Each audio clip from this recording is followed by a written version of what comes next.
Oh, thank you so much for being here. And this meeting is being recorded. In case you have to step away or anything or miss part of it, know that it will be available on our website, and Gretchen can help you navigate to it. So I have the pleasure of introducing a colleague of mine today, Michelle Weisner, and I'm going to tell you a bit about her. I've got her bio in front of me. So it's a little story. So, nearly 10 years ago, a national nonprofit hired its first volunteer coordinator and presented the employee with an intriguing challenge: create a national volunteer program that will fit into the organization's existing virtual service delivery model. This presentation will share the lessons learned from creating a virtual volunteer program while answering your questions along the way. We will discuss how to create and develop relationships, best practices of volunteer management, and how virtual volunteer opportunities can help you reach a completely new volunteer pool. It's presented by Michelle Weisner, CVA, and she's the Director of Capacity Building at Hire Heroes USA, a national nonprofit empowering U.S. military members, veterans, and spouses to succeed in the civilian workforce. In this role, Michelle is responsible for the growth, direction, and results of service delivery programs, including the volunteer program, alumni program, and referral and training partners program. These support programs serve to increase organizational reach, influence, effectiveness, and efficiency through partnerships and supporters. The organization has over 1,400 volunteers and 80 training and referral partners, united by the goal of helping veterans and military spouses find meaningful employment. That's a lot. Michelle joined the organization in 2012 as the first volunteer coordinator and was tasked with creating that national and fully remote volunteer program. She holds a Master of Public Administration from the University of Georgia, as well as a certification in volunteer administration, which is the CVA. And as a volunteer, Michelle serves as the current president for the Georgia Association for Volunteer Administration, or GAVA, and enjoys giving back to the profession of volunteer management. Thank you so much, Michelle. So I'm going to go to the next slide. And basically, I want to tell you that you can put questions in the chat at the bottom of your screen. Michelle's going to try to answer them throughout, but if she can't, she's going to be answering some at the end. And I'm going to turn it over to Michelle now. I'm going to stop sharing my screen and Michelle will bring up her presentation. So thank you all for being here. Thanks so much, Alana, and thank you all for being here today. Really appreciate you choosing to spend some of your time on a Friday afternoon investing in your own professional development. I know there's lots of other things you could be doing because we all have long to-do lists. So I'm excited to talk with you today and share a little bit about my experience in the hope that it will help you in your organization and in the future opportunities that you launch in your own organization and program. So let's go ahead and get started. Just a quick agenda. I've got a very short introduction. Alana did a great job, so we won't spend too much time on that. But I would like to spend a little bit of time going over the background, kind of explaining what the initial ask was for launching a virtual volunteer program, the things we considered, and then how we actually ended up developing virtual volunteer opportunities. Then we'll talk about going back to the basics and developing relationships, some of these things that become very important in a virtual environment. And then at the end, I'd love to hear from you, lessons that you've learned. Hopefully there's some takeaways that you can apply from this presentation. So be paying attention. I'll be asking that question at the end. And then of course, we'll wrap up with some final thoughts. As Alana said, you can drop your questions in the chat. I have it pulled up, so I'll try to keep an eye on that as we go through today's presentation.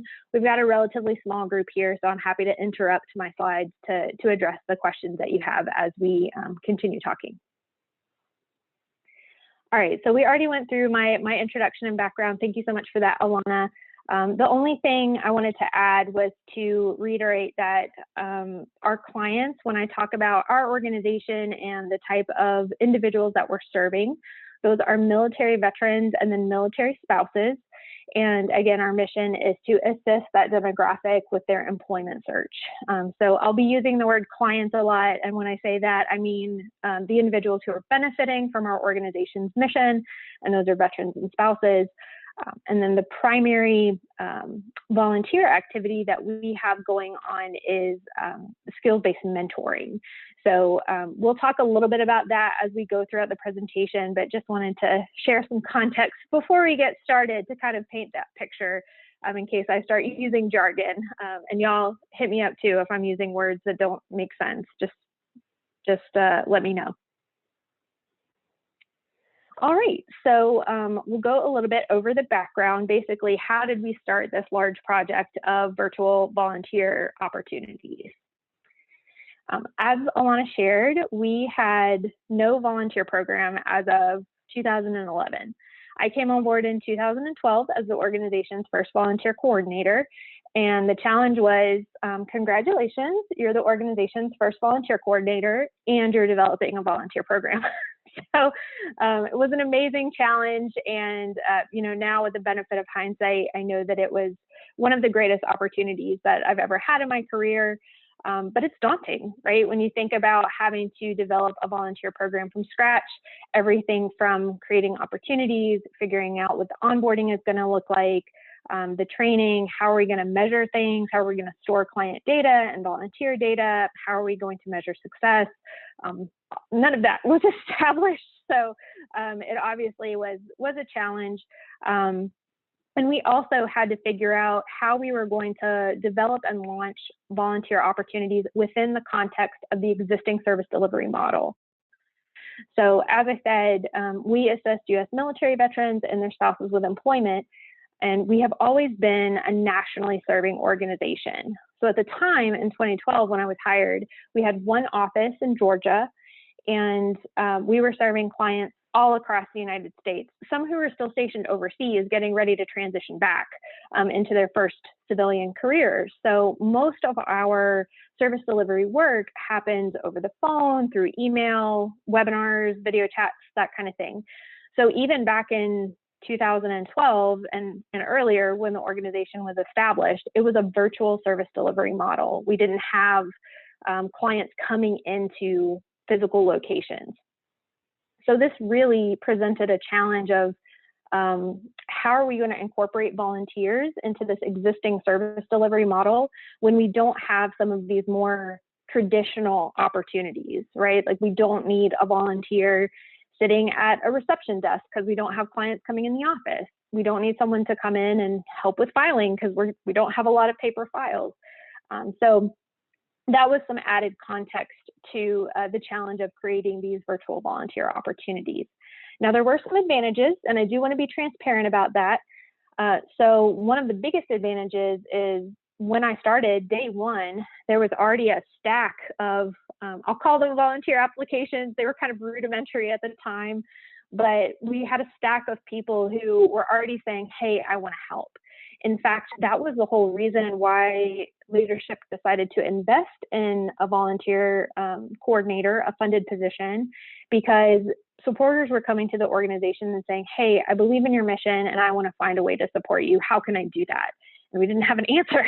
So that kind of necessitated creating a volunteer program. But it's a huge benefit, right, to already start with a volunteer pool of some sort. So that's a definite advantage. And I also want to be transparent about, recruitment is a common challenge across lots of nonprofits. And for us, there's certainly targeted recruitment for, very specific skill sets that we are challenged by, but by and large, we don't have a lot of recruitment challenges. We're very blessed to have kind of an incoming stream of volunteers, and I think a lot of that is attributed to the virtual nature of our opportunities and the convenience of them. So kind of the background, and let's talk about the progress. So how in the world did we tackle this? So one of the first things I did, I was kind of pulling double duty for the first couple of months for a colleague who was on maternity leave, so I could take those first few months and really invest in research. So there was a lot of great information out there at the time, And now looking back, there are resources like Alive and GAVA and My Local COVA that I wasn't even aware of at the time. So now I would do things a little bit differently, but I was still able to connect with folks who worked in volunteer management, and I could ask questions and learn from them. And even if the opportunities weren't a direct one-for-one translation into what my organization needed, it was helpful to have those conversations about, some of the challenges, some of the common risks that you see, some of the ways to appreciate and motivate volunteers. So I absolutely owe a debt of gratitude to every single person that I talked to during those initial weeks and months as we worked to create an actual program plan. So we created kind of a soup to nuts plan that we presented to leadership. And I'm using the word we, it was me, but we presented a plan to leadership with example job descriptions, potential expenses, the opportunities that we expected to use volunteers for. And of course, there was some back and forth, but eventually the plan was approved, which is great. And so that was about the end of summer 2012. And we could use the rest of the year, 5-6 months left remaining in the year, to really onboard volunteers at kind of a slow, like one-by-one rate. One of the other advantages that we had was that the organization was small in terms of scope. So even though we were serving clients nationally, we had, I think, maybe around 20, 25 full-time employees. So in terms of the op tempo, how many clients we were serving on a day-to-day basis, it was much smaller than now, of course, 10 years later. So we were able to kind of start slow and build on progress over time. So, onboarding one volunteer a week wasn't a huge detriment. Like, that was actually a pretty good pace for a while. And we made sure to learn from every single activity. So the other advantage of going kind of slower was that we could evaluate after every opportunity the volunteer experienced. So how did they find the activity? How did the client find the activity? How did the staff member? How can we improve and incorporate that feedback to make the progress even further advanced? So this was kind of how we progressed for the immediate future into 2012. And then I thought it might be helpful to kind of demonstrate that year, that first half year, if you will, and then the following year to kind of demonstrate the building on successes. So in 2012, you can see here, we had 13 unique volunteers. And looking back now, I'm like, man, that was a really small number. But at the time, it was a huge win, right? Because it was 0 before we started. So we had about 40 hours of service, and volunteers were mainly doing things like resume revision and then like publication design, copywriting, that kind of thing. In 2013, the next year, you can see we had this huge explosion of hours. We had more than triple the number of unique volunteers, and the number of activities actually increased as well. And you can see with some of these examples, this is actually a mix, right, of in-person activities and virtual activities. So the 5K run, special events, those are all pretty much in person, but the resume revisions, the mock interviews, those were virtual opportunities. The workshops were also in person. So we had a pretty good mix of in-person and virtual opportunities. And one of the things I want to highlight here is that with resume revisions, this is obviously one of the first activities that we started out with. But now, 9 years later, volunteers are not doing resume revisions. So this is a good example of something that we started out doing. We tried it. And it turns out that while it was good for us to try, it's not the best activity for volunteers. It's a better suited activity for staff, we found over time. But mock interviews, on the other hand, that we started in 2013, those are still one of our top 3 most requested activities, one of the highest churn activities that our volunteers are doing on a day-to-day basis, even now. So I want to kind of highlight how you can try things in any setting, of course, but in a virtual setting, and it doesn't always need to be this long-standing thing, right? You can learn from the activity and change and grow over time, especially as the needs of your organization or your client base or your program change as well. So lessons learned from that whole experience of trying to create a volunteer program from scratch. First, build on small wins. Like you saw in 2012, we were really being slow about the onboarding of volunteers, but that was purposeful. So we could, within each of those 40 hours that volunteers served, we learned from each and every one of them and could build confidence in the organization's progress and the program's progress over time. So not only were we just accomplishing the goals that we had, we're also trying to engender trust from our staff members and our clients. So starting out small can really help with that. And it can be, for virtual activities, I think some of the low-hanging fruit is projects in your organization that never end up getting done because no one has time. Maybe it's data cleanup or an analysis or research of some kind. Those are great potential activities for a virtual volunteer because they can pretty much be done from anywhere, and they're probably not going to get done by someone else. So it's a great point to start building some of that confidence in virtual volunteers. Finding your advocates is also really important.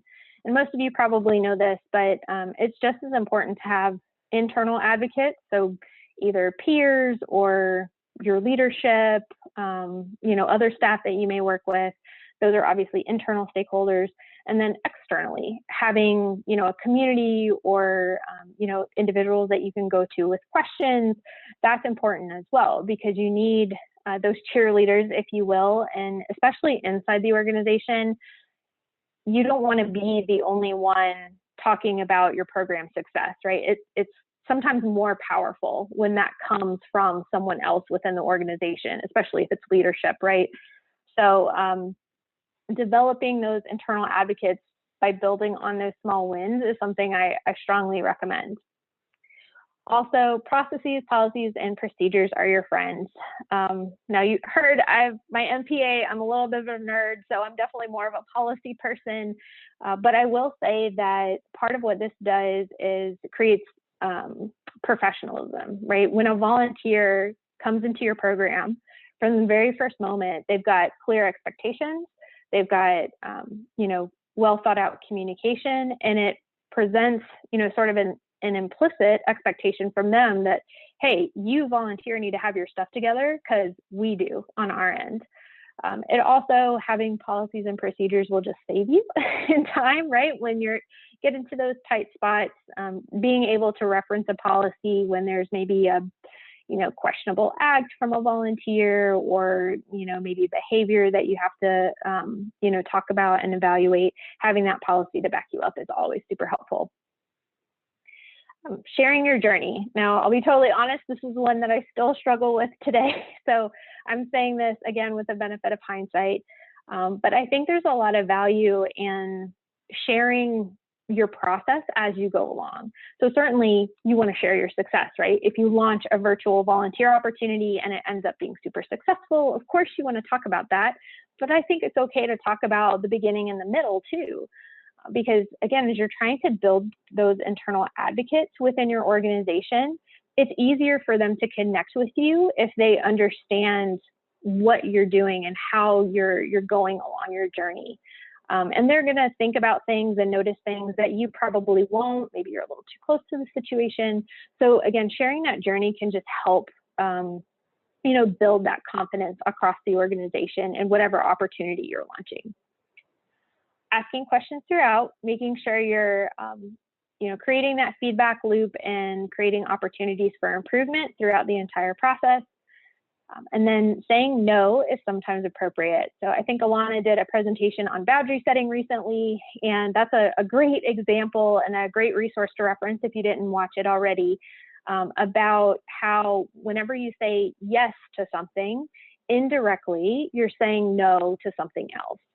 So sometimes people are going to come to you with ideas for a new volunteer activity or, whatever it might be. And it's okay to say no sometimes. You probably don't want to say no all the time because that will have a different effect, right? But saying no sometimes is actually appropriate. And you, as the leader of your program, or leader of volunteers need to be the one to kind of set that boundary and to be able to say, here's what we can say yes to, and here's what we can't. And, you know, my leadership or my peers or whoever it is that's coming to you with these ideas, they should expect that you're not always going to say yes, because it's just not feasible, right? We all have resource constraints. We all have time constraints. Don't be afraid to fail. This is also something that I really struggle with. I don't know if there's anybody else out there who struggles with this idea of failing, but it's okay to try something. As I pointed out with that resume revisions activity before, it's okay to try something and it not work out. Even if it's not a colossal success, there's a learning opportunity there, and it's okay. Again, your peers, your leadership, they should expect you to not succeed 100% of the time, because that's just not reasonable. And I think what's most important is that you demonstrate, hey, maybe this didn't work out the way we wanted it to, but here's what I learned, and here's what we're going to change moving forward. Yeah, absolutely, Paula. Perfectionism is something I also struggle with. And then last point on this slide, find your fan club. Now, you all are here, you all know about Alive, so you clearly have found at least one resource in the volunteer management community. But I would say that you need to make sure you have that group of people outside your organization, and I would recommend it be external to the organization you're employed with, to talk to about your challenges, to vent, to brainstorm, bounce ideas off of. It's really important to have that resource, especially if you're in a situation where you're one person deep, you're the only person in your organization managing volunteers, or the only person who's responsible for managing your volunteer program.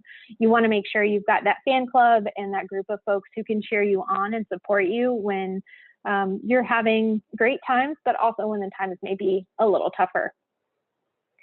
So now that we've gone over the initial lessons, I wanted to talk a little bit about the pandemic.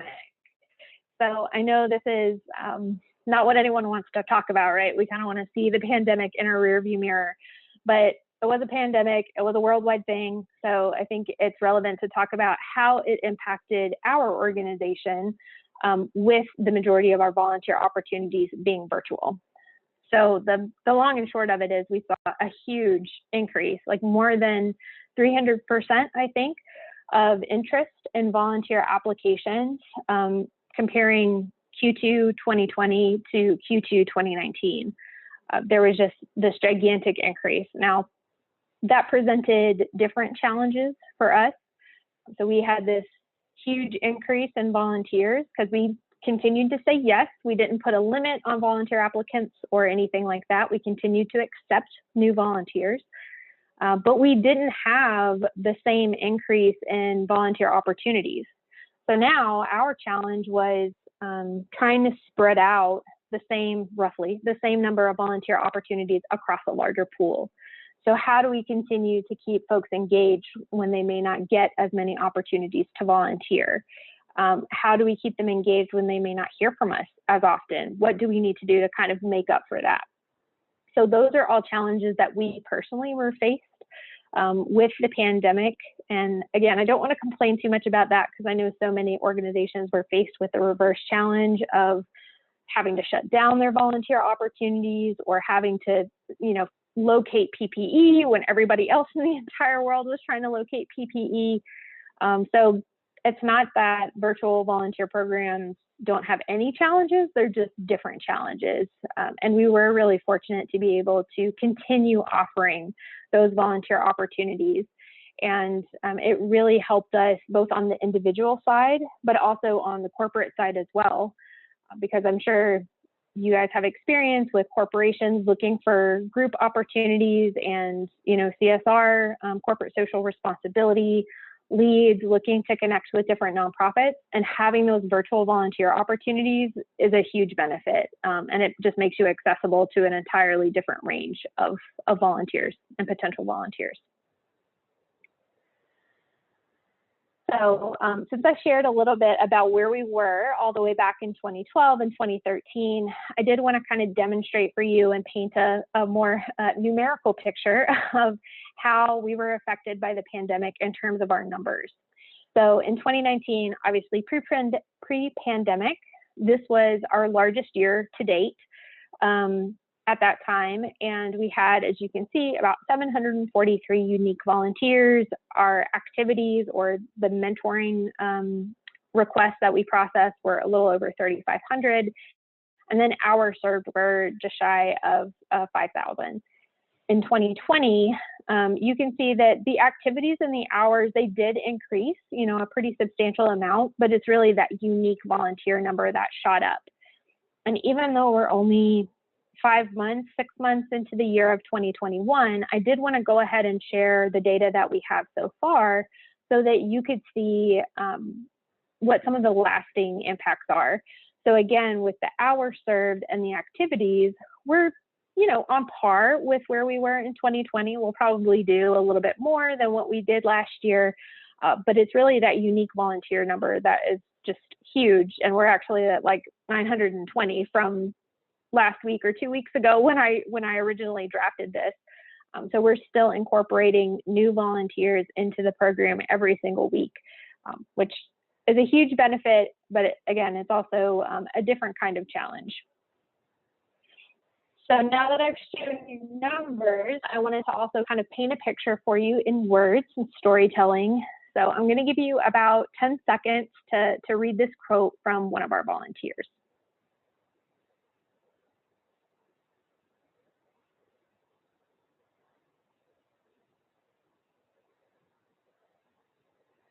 So the reason I wanted to show this quote is because I think sometimes we can have an idea that volunteering needs to be, a whole day or a half a day, or it needs to be, really substantial in terms of time.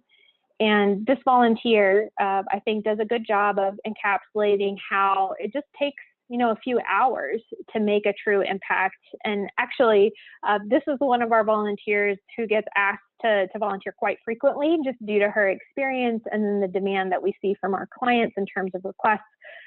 So 4 to 6 hours a month is actually kind of high for one of our volunteers. I would say most average volunteers do closer to maybe 2 hours a month. So again, I know in context of some volunteer programs, that's minuscule. It's not a ton of time, but it can really be impactful, especially when you're working with a volunteer's skills and strengths and communicating to them how that impact matters either to your client or to your mission overall. All right, so now we'll spend some time talking about principles, basics of volunteer management that really helped when A, trying to craft a volunteer program from scratch, and then B, doing that in the context of creating virtual volunteer opportunities. So spoiler alert, all of the principles of volunteer management were helpful with virtual volunteer opportunities. So this is a little bit of a facetious slide, but seriously, when you think about the basics of volunteer management that you use when crafting your in-person volunteer opportunities, those are the same things that you're going to consider for virtual volunteer opportunities. So job descriptions, training, how are you tracking activities and hours, how are you collecting feedback from your volunteers and your clients, integrating improvements, knowing your boundaries. These are all things that apply to virtual opportunities just as much. You're asking the same questions, you're just answering them in a different way because the method, the communication style is different. One thing that's not on here, but I think all managers of volunteers and leaders of volunteers know is a good rule of thumb is always be prepared for change. Being flexible, rolling with the punches, as they say, is absolutely crucial when you're managing people. And again, that applies in a virtual landscape just as much because we all know that technology can be tricky and not always the easiest to navigate. So again, just listing here some best practices, some questions. I'm a question asker. I don't know if we have other question askers in the audience today. but I like to think through questions. So when I'm considering, even today, you know, I mentioned we've got this large volunteer pool. We're trying to create new volunteer opportunities for them, again, in a virtual landscape. These are the questions that I'm asking and that my team is asking. So how are volunteers going to learn about our opportunities? Are we communicating it to them? Do we have a post online? Do we post on social about our virtual volunteer needs? What is the application process going to look like? If you've got a totally like pencil paper type system now for incorporating volunteers into your program, how can you turn that into a virtual opportunity? What does the onboarding look like? So again, if you're doing, you know, a 4-hour onboarding for new volunteers in person right now, how do you turn that into a virtual experience? Are you using something like Zoom? Are you hopping on a conference call? Are you sending them, you know, online videos that they need to watch? These are all the kinds of questions that, again, you would ask in any context with any volunteer opportunity. It's just the virtual volunteer opportunities are going to have a slightly different answer. So I'm not sure if we have any CVAs in the house. If you are, feel free to drop it in the chat. We'd love to know what kind of representation we have across the team. But the Council for Certification in Volunteer Administration, they produce a lot of great resources. And one of the things that they produce is a document that lists out the core values and principles in volunteer administration. So some of those are listed here on the slide with their subgroups. And I highlighted these in particular because virtual volunteer opportunities can, I think, speak specifically to these aspects of the core principles and values. Love to see we've got a few CVAs. That's awesome. And if you're not a CVA, Alive has a lot of great resources about how to start that process. So if you're interested in learning more, you obviously have a few folks you can talk to if you have any questions about that. And I'm a CVA too, in case you missed that. So inclusivity, you know, obviously there are certain barriers that are associated with volunteering virtually, but it also opens the aperture a little bit as well. And we'll talk about that a little bit later in the presentation. Continuous improvement, professionalism, I mentioned those policies and procedures. Sometimes they become even more important in a virtual landscape because you won't have the advantage of supervising someone directly, or, you know, just walking by and happening to notice that maybe your volunteer isn't following the instructions like they're supposed to. So having that kind of infrastructure, if you will, those policies and kind of the background that you can point to and refer them to, not only increases your professionalism within your program, but it also increases the expectations for the volunteer as well. You know, knowing that they know where to go back to if they have questions at any point in time. Impartiality and equity. Obviously, these are really important things now, more so than ever, I think, or at least we're talking about them more so than ever. And in a virtual landscape, we definitely have the ability to bring in more people to the table. Again, there's some disadvantages, but you have the ability to apply your program in ways that takes away some of the in-person, not even necessarily biases, but influence, right? Like if someone's applying to your volunteer program and you're not seeing them face to face, you're just talking to them over the phone, or you're, you know, just corresponding with them via email, you are going to, you know, remove some of those natural barriers that may come into play, or some of those natural influences that may come into play, because you're going to be focused more on what you're actually communicating about. And some of those underlying implicit things are just, you don't have the opportunity for them quite as much. And then integrity and commitment. There is obviously a lot that you have to build, a lot of trust you have to build in a virtual environment, both on our side as leaders of volunteers, but then on the volunteer side as well. They need to trust us and we need to trust them. There's a lot that happens in a virtual landscape that completely depends on trust. So if you don't have that integrity, if you don't have the commitment from the volunteer, if they don't know that they have our commitment as professionals in in the sector of volunteer management, then it just breaks down really quickly. So these are all common principles that really are present, I think, in every virtual volunteer opportunity. And there are more core values and principles. I'm just highlighting some of the ones that, to me, really speak to virtual activities. All right, so I thought it would be helpful to kind of do a pros and cons of virtual opportunities.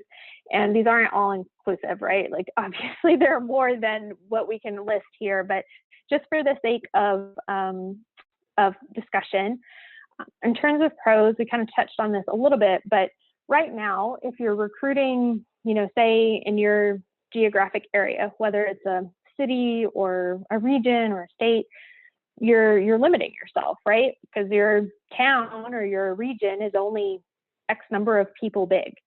When you expand that to virtual opportunities, depending on, how widely your virtual volunteer opportunities get advertised, you could pull in someone from across the country. We have volunteers who are in Canada and in Europe. Some are American citizens, and some are just, folks who want to help out, or maybe they're planning to move to America or what have you. So you don't need to get that broad if you don't want to. But my point is that your mission probably means something to folks even outside your immediate community. So don't limit yourself just because you are, a food bank in a local town. Excuse me, I'm just gonna take a sip of water.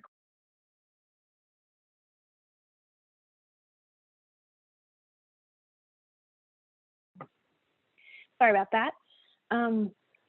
Just because you're a food bank in a local, small town or state, doesn't mean that someone far away won't be interested in supporting your mission. So don't limit yourself falsely. Put virtual volunteer opportunities out there and see who's interested in supporting you. All you can do is not get volunteers, right? Like, there's nothing wrong with sharing the opportunity and trying to grow your volunteer base. There also may be advantages to, generational diversity within your volunteer pool. Thinking about who you recruit right now, if you have a great, age spread to your volunteer base right now, great, fantastic. You're obviously doing a lot of the right things. But if you don't have a lot of younger volunteers, virtual volunteer opportunities may actually help with recruiting younger volunteers, because it's just more convenient, digital natives, it's what they're used to. So there are definitely some advantages there. There's flexibility for staff, and this kind of relates to efficiency gains as well. But when you're supervising volunteers virtually, you can supervise more people than you would in person, right? Because you're not, again, looking over the shoulder of someone. You're able to, again, engender that trust and, give them tasks, and then they execute, right? They're responsible for going and executing on their own, kind of, and then checking in based on whatever schedule or cadence that you or the staff member supervising have established. So you've actually got a gain in efficiency there just by creating virtual opportunities. There's also a possible decrease in risk. So I'm not saying it's going to zero, and I'm not a lawyer, right? So take this for just Michelle's opinion. But asking a volunteer to drive a car, for example, that poses a physical risk that just isn't available, right, to a virtual volunteer opportunity. Now, there are different risks. There could be, data sharing risks if you're dealing with a virtual volunteer opportunity, or there could be, if you're asking a volunteer to assist with social media, depending how much, leeway or how, what kind of privileges you're granting that volunteer, you could potentially be opening yourself up to some reputational risks there, right?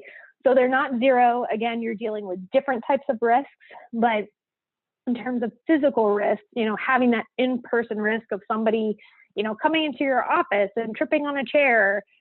That doesn't exist, right? Because they're working from their home. So that can be an advantage to virtual volunteer opportunities. And then scalability. So this is something you always want to consider when you're designing a program or an opportunity is if I have, 1 or 2 or 5 people doing this right now, but I want to grow it to, 50 people doing it or 100 people doing it. How do I need to design that opportunity to be able to scale over time? And virtual provides a lot of opportunity there because if you have, say an online volunteer application, one person can fill that out just as easily as 50 people can fill that out. It doesn't necessarily cost you anything extra for more people to fill out a virtual volunteer form. Whereas if you're doing that in person, then you've got to have, the paper and the copies and all this kind of stuff, the physical layout, if you will, to process those things. So there are some scalability advantages with virtual opportunities. Now, of course, there are cons, and I didn't list all of them here. Some of the more obvious ones that I think deter folks from going to virtual are, that loss of, I don't want to say human contact because you're still contacting humans, but being able to build that relationship, getting to know people really easily over time. It just happens in different ways when you're dealing with virtual opportunities. So I didn't list that here, but you are limiting with virtual. You are limiting your opportunities to volunteers who have access to technology and then who have comfort with it. So maybe that's a whole new brand of volunteers that you're bringing into your program, or maybe it would exclude some folks. If you're doing a balance of virtual and in person, then this doesn't really matter as much because you do have some opportunities available for those who aren't comfortable with technology, but it's definitely something to consider. And then also the additional training and resources. So if you don't have, say, a database right now to store volunteer information, that's probably something you need to invest in. You may need to do training with yourself or staff. So those can be cons as they are additional resource requirements.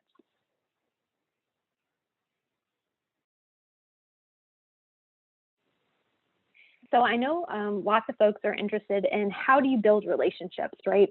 As we work with volunteers virtually, you don't get to see them face to face, you don't get to catch up and chit chat with them in the hall. So how do you foster and develop relationships with folks? So before I go into like some of the best practices that I have found, I wanted to share a personal example. So when we started our volunteer program way back in 2012, and again, I'm saying we, at that time it was me, we had a PDF application, training materials that we sent to our new volunteers, and then every volunteer got onboarded for an hour on the phone with me. So it was a high intense like resource investment on my side, but I got to know every single volunteer very, very well. I got to know, questions that they had about the program. We got to chit chat a little bit at the beginning and the end. Because we do mentoring activities, we have to ask kind of personal questions about, their professional background and their education and things like that. So every single volunteer who was coming through was getting to know me, and I was getting to know them through this, really intense interview style conversation at the front end. Now we have a team of 5 volunteer coordinators and a manager in addition to myself, and we've established some efficiencies even with that add in staff. So we have a volunteer application that's all online. As soon as the volunteer completes it, it integrates directly into our system. So there's not a lot of back and forth, staff work that's required for that. We have an online orientation and training, so it's totally self-paced. Doesn't require us to do anything except initiate the volunteer into that system, so granting them permission essentially. And then, some troubleshooting for people who have questions or the technology isn't working. And then we still do a 30-minute call with every single volunteer one of our staff members will cover. So obviously we've got more staff members now who can cover that initial call, but we're still investing that time on the front end to get to know each and every volunteer. Now, again, part of that is because of the nature of our opportunities. We need to know the background of our volunteers in order to match them to the right activities. But doing a quick interview with volunteers with some pretty pointed and targeted questions is something that, you know, you could work into any program and definitely has advantages. All right. So a little bit on communication. With any kind of relationship, communication is absolutely crucial. I think every single argument I've ever had with my husband has broken down to communication, poor communication on one side or another, probably both. And so in a virtual landscape, communication becomes even more important because the opportunities for that communication are just a little more limited.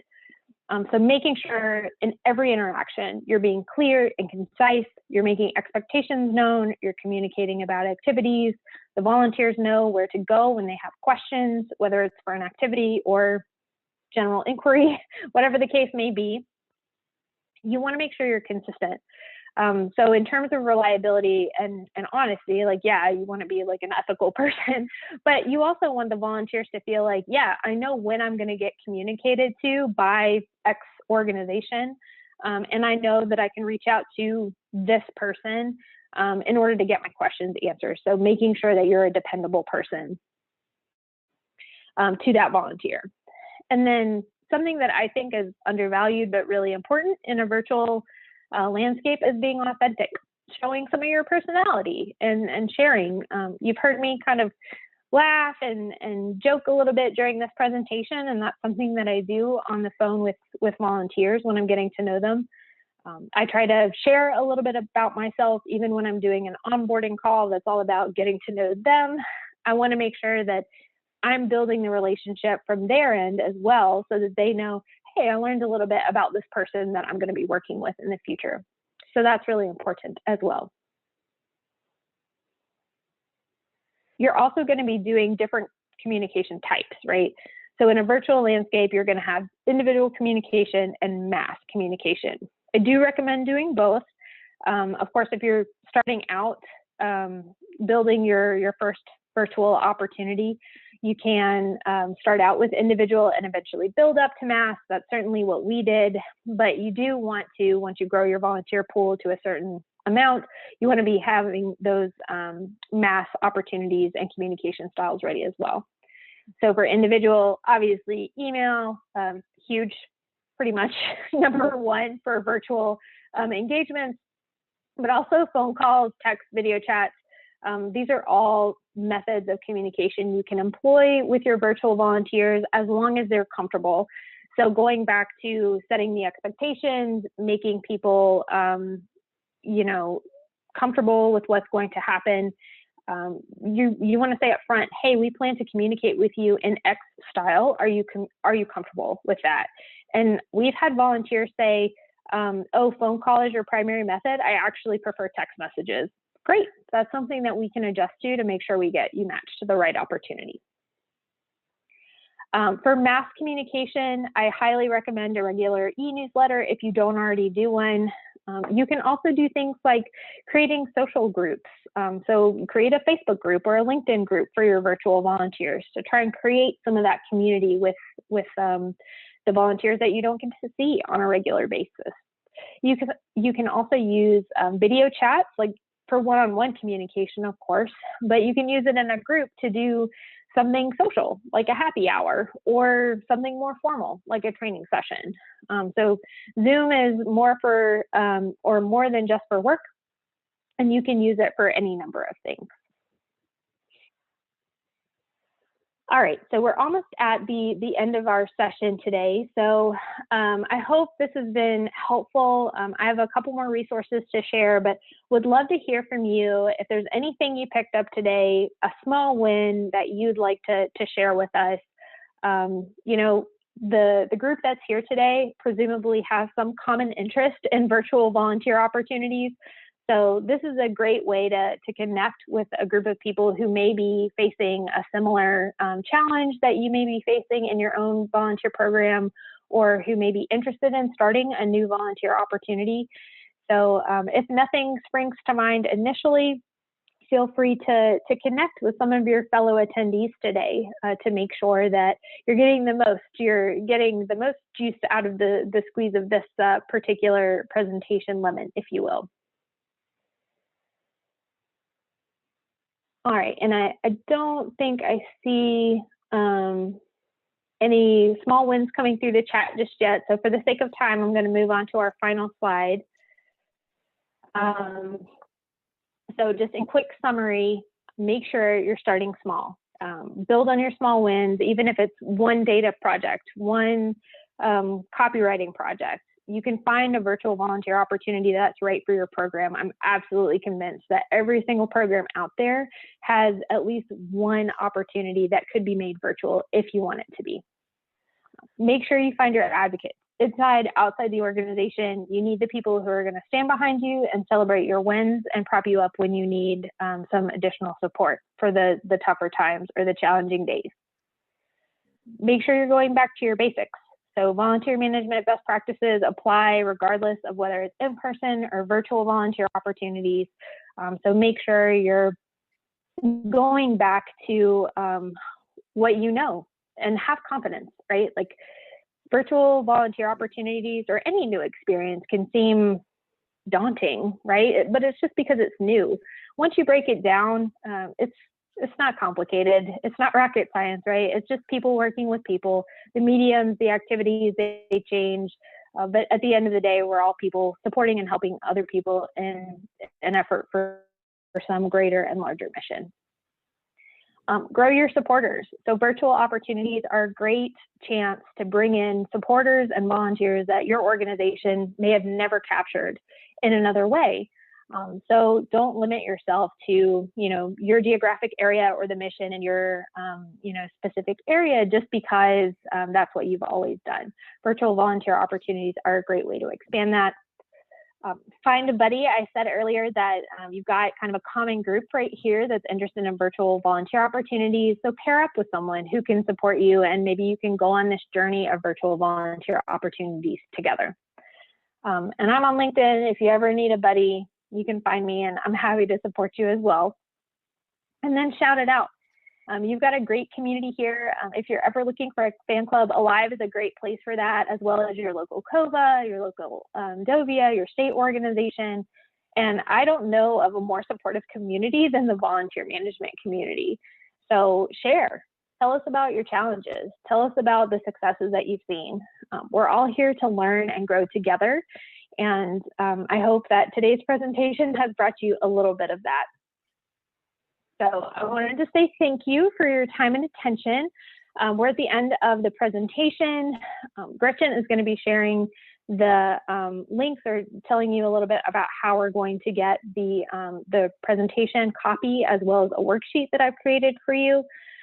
On the last two slides, I have a couple of resources that you may have seen before, but these are for the CCVA and then some online volunteer recruitment resources, as well as just some cool resources that I found when putting this presentation together.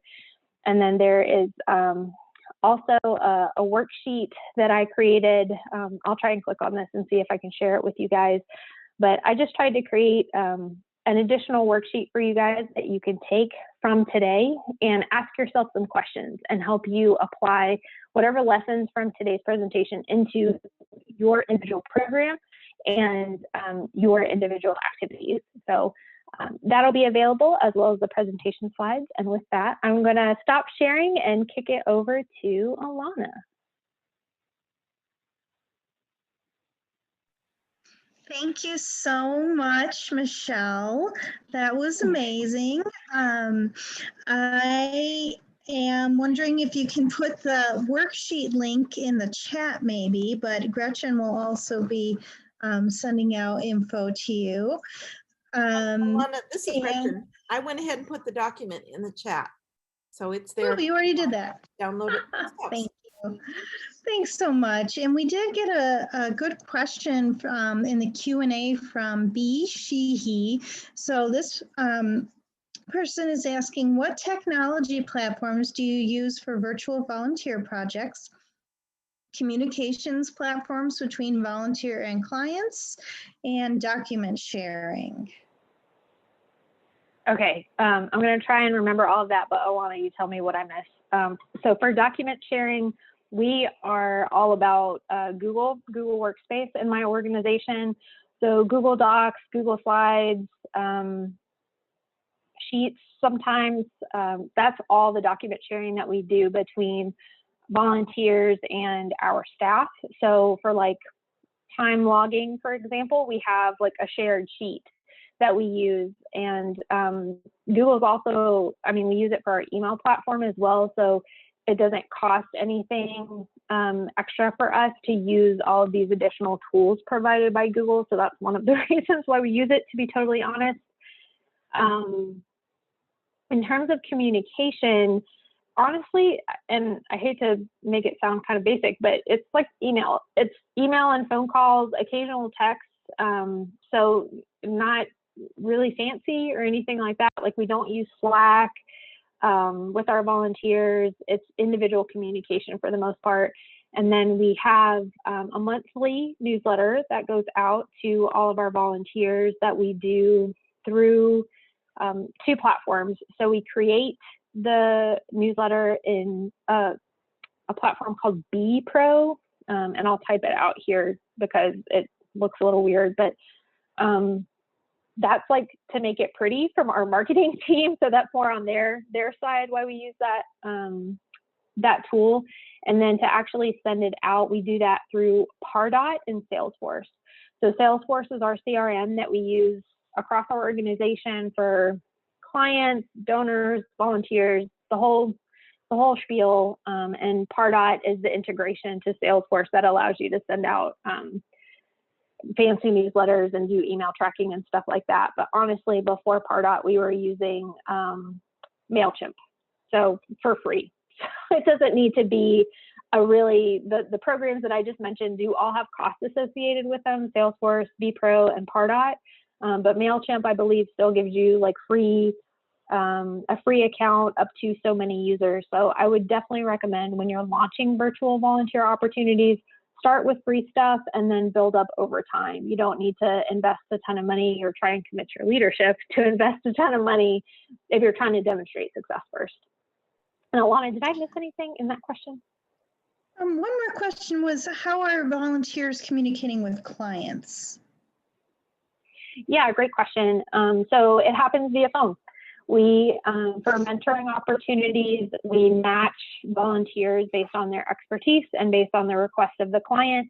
And then assuming all of the parties say, yes, the time and date works for me, we share contact information from the volunteer or the client's information to the volunteer. And then that volunteer is responsible for calling the client.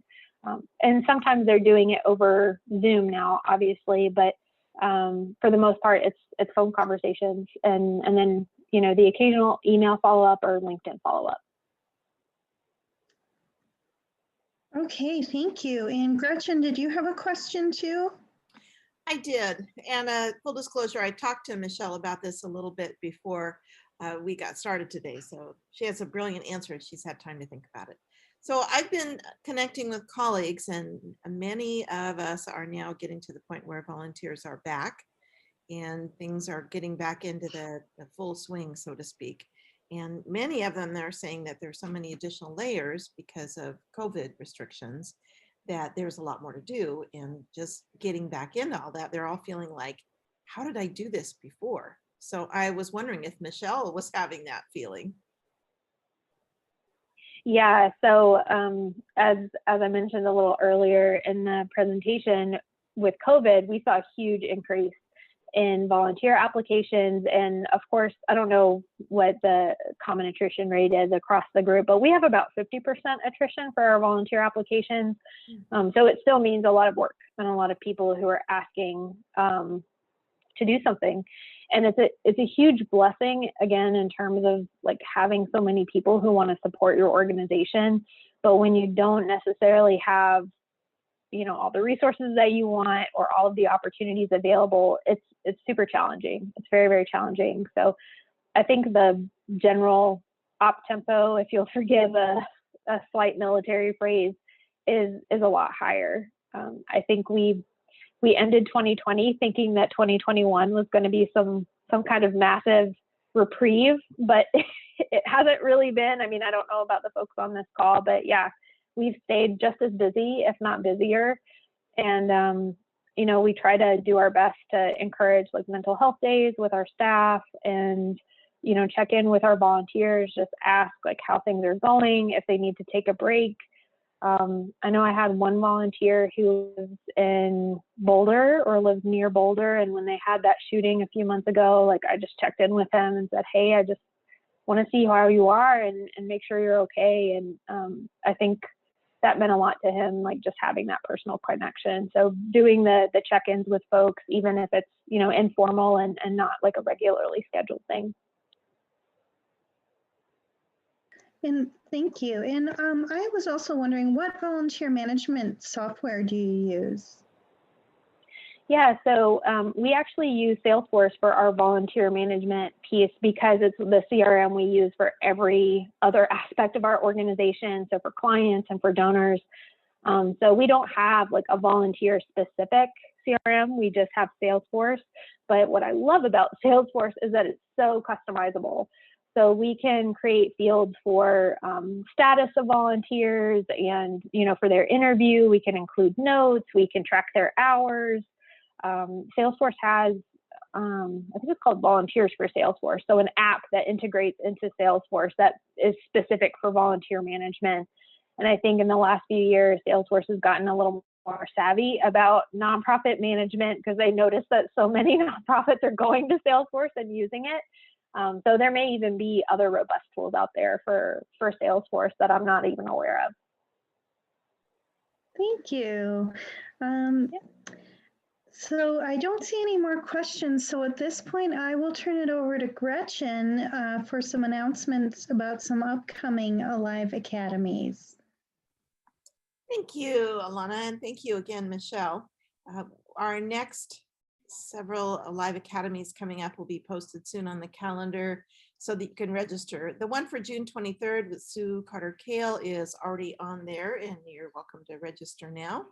We'll be setting up the July event, which has to do with accessibility soon. I'm just waiting for some final details, and I will also be setting up registration for the August 25th with Heather Hiscox about Pause for Change, and I'll be setting that up next week too. So watch your next Alive newsletter for that. And don't forget, there are always positions available at Alive to volunteer. And you can find more information on our website, but also to watch the next newsletter, which you should also see next week. And that is it for me.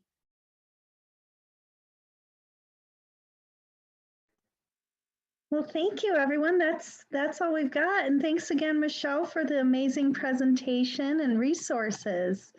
Now, everyone have a great weekend. Thank you so much, Michelle, and have a great day, Alana. Thanks, everybody. Good to see you. Thank you, everyone. Bye.